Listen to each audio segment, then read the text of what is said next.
असलामुअलैकुम दोस्तों रंधावा व्लॉग में खुश आमदीद। हाँ जी, उम्मीद करते ही तमाम दोस्त ठीक ठाक होणगे।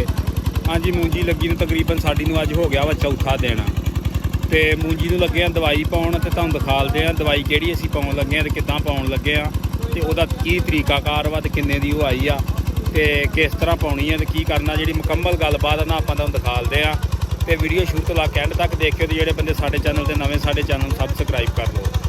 हाँ जी, दवाई जी जिस तरह के देख सकते तुसीं मेरे हत्थ दे विच काउंसल एक्ट दवाई आ बायर कंपनी दी ते ये 75 ग्राम आ ते ये तुहानूं दिखालदे आ भी ये तरीका मुकम्मल जिहड़े तरीके नाल असीं हर साल इस्तेमाल करदे असीं उस तरीके नाल ये तुहानूं दिखालदे आ।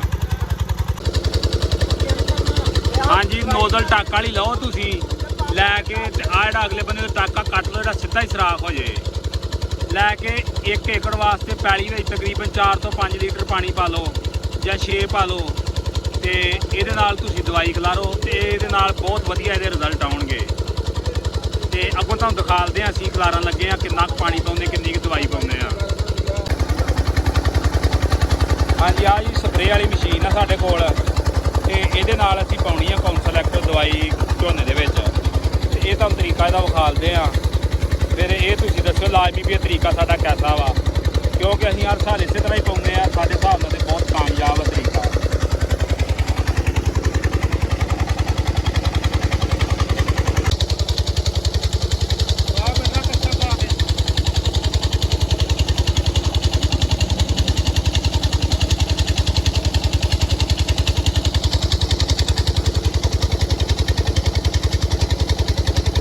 वो पुड़ी खोर होना नहीं वड्डी वड्डी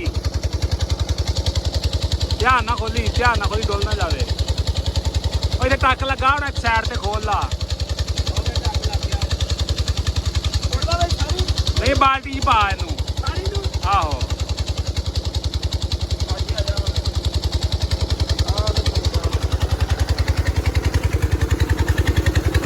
आ जी पाली बाल्टी दे विच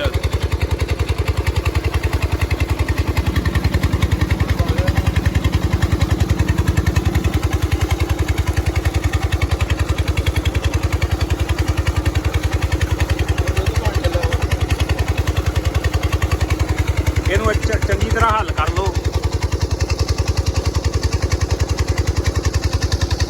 ਦੋਸਤੋ ਜਾਣੀ ਹੋ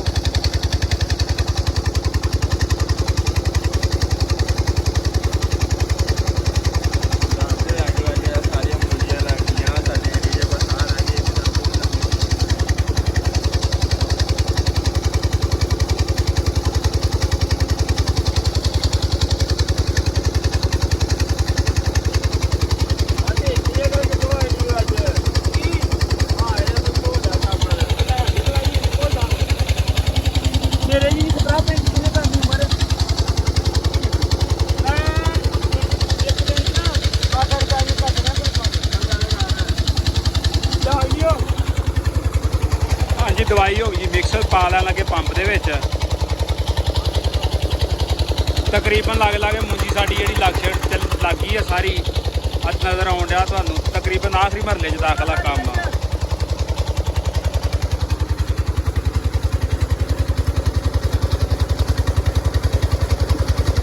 देखा पानी कितना हो गया 10 लीटर कर ला।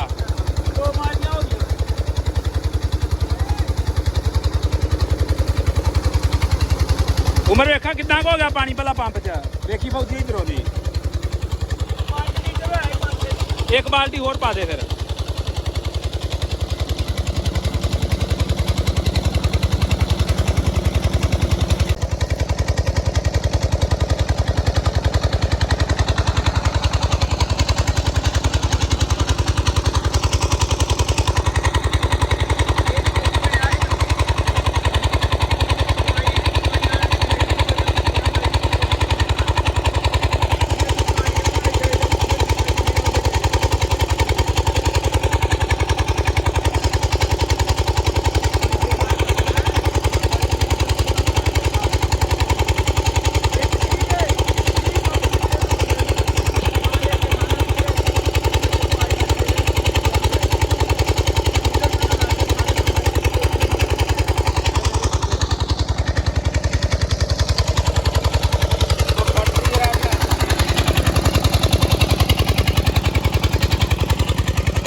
हाँ जी ये जी साडा तरीकाकार वा तो इस तरीकेकार ते कमेंट लाजमी दस्सिओ भी तरीकाकार साडा कैसा गलत है या सही आ क्योंकि असी तकरीबन 2-3 साल तो यो तरीका इस्तेमाल कर रहे हैं और ये बहुत ही जोड़े चंगे रिजल्ट आउंडे। इक्को विगे नूं कीती आ 4 कनाल नूं सिर्फ वीडियो बनाने वास्ते।